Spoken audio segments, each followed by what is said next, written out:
Sebuah kebakaran yang menimpa sebuah mobil mewah viral di media sosial. Peristiwa itu terjadi Minggu 19 Desember sore di Jalan Bypass Ngurah Rai, Jimbaran, Kuta Selatan.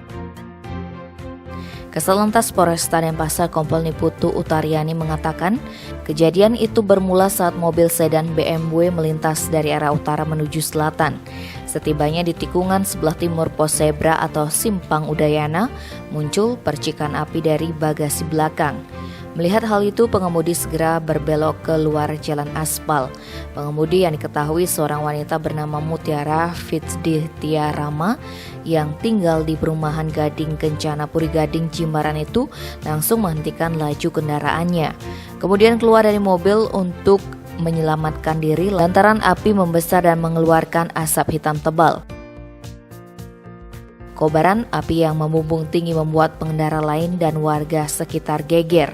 Beberapa di antaranya mengambil video dan mengunggah di media sosial hingga viral. Api berhasil dipadamkan sekitar pukul 18.40 dengan bantuan 2 unit mobil pemadam kebakaran Pemkab Badung. Tim Bali Express melaporkan.